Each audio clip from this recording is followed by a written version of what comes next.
নীল নদ আর পিরামিড বলার সাথে সাথে চোখের সামনে ভেসে ওঠে সাদা কাপড়ে মোড়ানো হাজার বছরের পুরনো অদ্ভুত দর্শন মৃতদেহ, যেন যে কোনো মুহূর্তেই জেগে উঠবে তারা।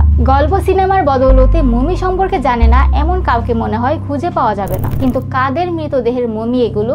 কেন এবং কিভাবে এই মৃতদেহগুলোকে এত নিখুঁতভাবে সংরক্ষণ করত যে কয়েক সহস্রাব্দ পরেও এসে গবেষকরা অটোপসি করতে এবং ডিএনএ স্যাম্পল নিতে পারেন? কি তাদের রহস্য? আসুন আজকে এই ভিডিওতে জেনে নেই প্রাচীন রহস্যময় মমিগুলোর বিস্ময়কর ও রোমাঞ্চকর গল্প। মমি নিয়ে আলোচনা শুরু করার আগে একটি ছোট্ট অনুরোধ, ভিডিও প্রকাশের সাথে সাথে নোটিফিকেশন পেতে নিচের সাবস্ক্রাইব বাটনে এবং বেল আইকনটিতে ক্লিক করুন। ফারাও বা ফেরাউন, এই ফারাওদের দেখা হতো দেবতাদের অবতার হিসেবে যারা মৃত্যুর পর চিরস্থায়ীভাবে দেবতায় পরিণত হবেন। মৃত্যুর পরে মিশরীয় এই সম্রাটদের সেই অনন্ত যাত্রা যেন মসৃণ হয় এবং তারা অন্যদেরও সেখানে পৌঁছতে সাহায্য করতে পারেন, সেজন্যই ছিল এত আয়োজন। তাই এই ফারাওদের মমি যত যত্ন করে সংরক্ষণ করা হতো, অন্যদের ক্ষেত্রে তা করা হতো না। বেশ সময় সাপেক্ষ এই মমিকরণ প্রক্রিয়ার প্রথমে দেহ পানি এবং লবণ দিয়ে ধুয়ে হৃৎপিণ্ড বাদে সব অঙ্গ প্রত্যঙ্গ সরিয়ে ফেলা হতো, মস্তিষ্ক, ফুসফুস, যকৃৎ, অন্ত্র, বৃক্ক সব, কেননা তারা বিশ্বাস করতেন মৃত্যুর পরে হৃৎপিণ্ডই হবে পথ প্রদর্শক। পচন রোধের জন্য দেহের ভেতরে বিভিন্ন ভেষজ উপকরণ দিয়ে সেলাই করে ন্যাট্রন নামক একটি লবণে চুবিয়ে রাখা হতো প্রায় 70 দিন পর্যন্ত। এরপর দেহের সমস্ত পানি শুকিয়ে ভেতরে কাঠের গুঁড়ো ভরে সারা দেহে তেল ও রেসিন লাগিয়ে কয়েক প্রস্তুত লিলেন কাপড় দিয়ে জড়ানো হতো। জীবন্ত দেখানোর জন্য লাগানো হতো পরচুলা ও নকল চোখ। একাধিক কফিনের ভেতরে রাখা হতো মমিকৃত মৃতদেহ।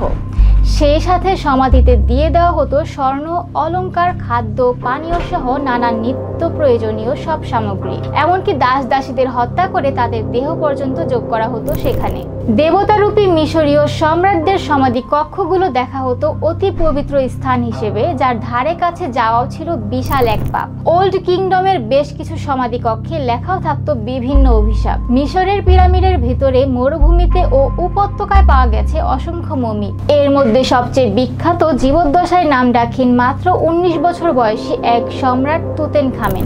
1922 সালে খনন কাজ চলছিল মিশরের উপত্যকায়। হঠাৎ একজন শ্রমিক দৈবক্রমে খুঁজে পান একটি সুড়ঙ্গ পথ এবং সেখানেই আবিষ্কৃত হয় বিশাল একটি সমাধি ক্ষেত্র, ভ্যালি অফ কিং বা রাজ উপত্যকা। তবে এখন প্রশ্ন হচ্ছে, অভিশাপ কি সত্যি ছিল? না থাকলে এতগুলো লোকের মৃত্যু কি নিছক কাকতাল মাত্র? মজার কথা হচ্ছে, প্রথম কবরে প্রবেশকারী 26 জনের মধ্যে মাত্র একজন মারা যান প্রথম বছরে। বাকি অনেকেই আরো বহু বছর স্বাভাবিকভাবে জীবন অতিবাহিত করেছেন। দলের প্রধান হাওয়ার্ডও বেঁচে ছিলেন 16 বছর। নানা দেশ থেকে বহু দর্শনার্থী আসে এবং এদের মধ্যে শুধু যাদেরই মৃত্যু হয়েছে তাদেরটাই প্রচারিত। এভাবেই হয়তো সৃষ্টি হয় বিভিন্ন মিথ এবং কুসংস্কারের। এই যেমন ধরুন না, আমাদের দেশে ফারাওদের বিশাল উচ্চতা নিয়ে যে জনশ্রুতি আছে, আদতে তাদের গড় উচ্চতা ছিল আমাদের থেকেও কম। সবচেয়ে লম্বা ছিলেন রামেসিস, উচ্চতা 5 ফুট 9 ইঞ্চি। বিংশ শতাব্দীর মধ্যভাগ থেকেই অনেকেই এসবের জন্য দায়ী করেছেন বহুকাল ধরে বদ্ধ অবস্থায় থাকা সমাধি ক্ষেত্রগুলোর তেজস্ক্রিয় বিকিরণ এবং প্রাণঘাতী ব্যাকটেরিয়াকে। এর সাথে জ্বালানি হিসেবে যুক্ত হয়েছে নানা উপকথা, কল্পকাহিনী ও সিনেমা। তবে বাস্তবতা এবং মজার ব্যাপার হলো প্রাচীন ফারাওদের সমাধিতে অভিশাপের কথা উল্লেখ থাকলেও তুতেনখামেনের সমাধিতে কোনো অভিশাপের চিহ্ন পাওয়া যায়নি। শুধু তাই নয়, এতদিন ধরে গবেষণা চলেছে, সম্প্রতি তার ডিএনএ বিশ্লেষণও করা হয়েছে।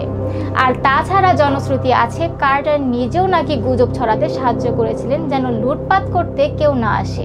গত 100 বছরেরও বেশি সময় ধরে শত শত গবেষক মমি নিয়ে কাজ করেছেন এবং করে যাচ্ছেন। আমরা জানতে পারছি তাদের জীবনযাত্রা, খাদ্যাভ্যাস, রোগ ব্যাধি, চিকিৎসা ব্যবস্থা, এমনকি জেনেটিক্স সহ নানা অজানা তথ্য।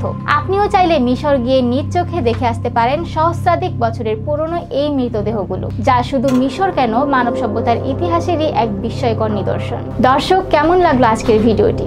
কমেন্ট করে অবশ্যই জানাবেন। ভালো লেগে থাকলে লাইক, শেয়ার এবং সাবস্ক্রাইব করে আমাদের সাথেই থাকবেন। ধন্যবাদ।